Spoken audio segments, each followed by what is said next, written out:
Hello everyone, সবাই কেমন আছে? আশা করি সবাই খুব ভালো আছো। আর নতুন বছর সবাই অনেক অনেক ভালো কাটাচ্ছ জানি। কিন্তু আমি তোমাদের সঙ্গে আজকে শেয়ার করতে চলেছি আমি শিটং যাওয়ার পথে আমার সঙ্গে কি কি ঘটলো আর কি কি হলো। চলো সেটাই শেয়ার করি। তো অনেকেই জানো চাকদা থেকে আমার বাড়িটা অনেকটাই দূর, কিন্তু আমরা বাসে করে আসার কথা ছিল, কিন্তু আমরা আসিনি, টোটো করে এসছি। কারণ টোটোতে প্রায় 40 মিনিটের ওপরে সময় লাগবে। তবুও এসছি কারণ আমরা এই লাগেজ টেনে নিয়ে যেতে পারবো না, কারণ লাগেজ টানাটা খুবই কষ্টকর ব্যাপার।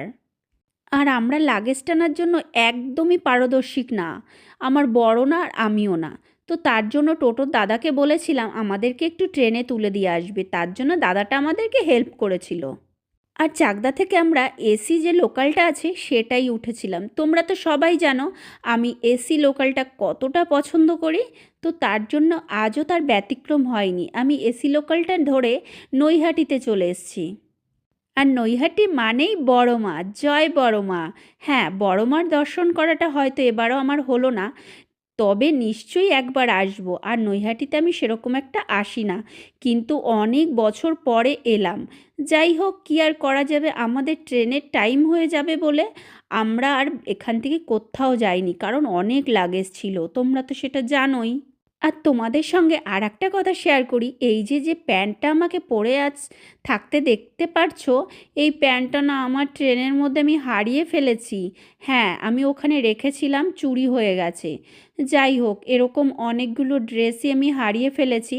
জানি হয়তো কিনে নিতে পারবো, কিন্তু তারপরও মনটা খুব খারাপ লাগছে, কারণ এই প্যান্টটা আমার ভীষণ পছন্দের ছিল।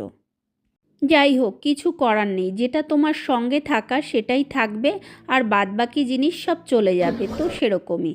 যাই হোক, অনেক টাইম আমরা স্টেশনে ছিলাম, তারপর আমাদের ট্রেনের টাইম ছিল 4টের সময়, মানে বিকাল 4টে। তো বিকাল 4টের সময় ট্রেনের থেকে আমরা ট্রেনে উঠে পড়েছি, আমাদের ট্রেন দেখতেই পেলে।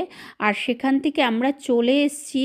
তো আমাদের নিউ জলপাইগুড়িতে নামিয়ে দিয়েছে 2:30-এর সময়। ভাবতে পারছো এই ঠান্ডার মধ্যে আমাদেরকে নামিয়ে দেওয়াটা কি ঠিক হয়েছে?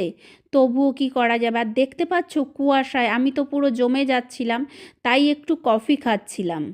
আর দিনটা ছিল 25 তারিখ, মানে মেরি ক্রিসমাস ডে।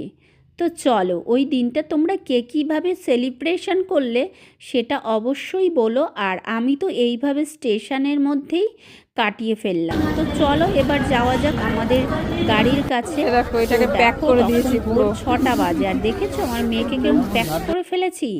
হ্যাঁ, কারণ ওর ঠান্ডা লাগলে আর বলার নেই, ঘোড়া উঠে যাবে ওপরে। যাই হোক, কিছু করার নেই, চলো এবার